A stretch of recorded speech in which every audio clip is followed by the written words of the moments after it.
రాజమండ్రి కల్తీపాల ఘటనపై మండలిలో హోంమంత్రి అనిత ప్రకటన చేశారు. పాల నుంచి ప్రజలకు డయాలసిస్ సమస్యలు వచ్చాయని చెప్పారు. వరలక్ష్మి డైరీని సీజ్ చేసి యజమానిని అరెస్ట్ చేశామన్నారు. 106 కుటుంబాల నుంచి శాంపిల్స్ ని సేకరించామని చెప్పారు. ఆ శాంపిల్స్ రిజల్ట్స్ ఆధారంగా కఠిన చర్యలు తీసుకుంటామన్నారు హోంమంత్రి. వృద్ధులు ఆరోగ్య సమస్యలతో ఆసుపత్రికి వస్తున్నారని తెలిపారు.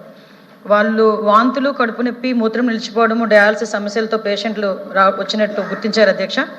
లాలచెరువు ప్రాంతంలో చౌడేశ్వర్ నగర్, స్వరూప నగర్ చెందిన వారుగా వారిని గుర్తించడం జరిగింది.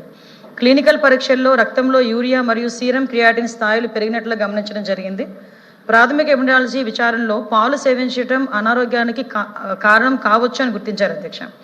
కోరుకొండ మండలం నరసాపురం గ్రామంలో వరలక్ష్మి మిల్క్ డైరీ నుండి 106 కుటుంబాలకు పాలు సరఫరా చేయబడినట్లుగా గుర్తించబడింది. ఆ డైరీ నుండి పాల సరఫరాను తక్షణమే నిలిపివేయబడింది అధ్యక్ష. పాల సరఫరా పొందిన 106 కుటుంబాల నుంచి కూడా కుటుంబ సభ్యులందరి దగ్గర నుంచి కూడా రక్త నమూనాలు సేకరించడం జరిగింది అధ్యక్ష. ఇటువంటి లక్షణాలు ఉన్న వ్యక్తులను గుర్తించి ప్రజలందరికీ కూడా వైద్య పర్యవేక్షణకు రావాలని కూడా సూచనలు కూడా జారీ చేయడం జరిగింది. ముఖ్యంగా అధ్యక్ష, వైద్య శిబిరాలు మరియు చికిత్స నిర్వహణ కింద ఈ ప్రభావిత ప్రాంతాల్లో అత్యవసర వైద్య శిబిరాలు ఏర్పాటు చేయడం జరిగింది అధ్యక్ష. అనుమానిత పాల విక్రేత అద్దాల గణేశ్వరరావు నరసాపురం గ్రామ నివాసిని పోలీసులు అదుపులోకి తీసుకొని క్లూస్ టీమ్ అండ్ ఫోరెన్సిక్ బృందాల ద్వారా దర్యాప్తు చేస్తున్నారు అధ్యక్ష. ల్యాబ్ నిర్ధారణలు మరియు దర్యాప్తు ఫలితంగా ఆధారంగా తదుపరి చర్యలు తీసుకోబడతాయి అధ్యక్ష.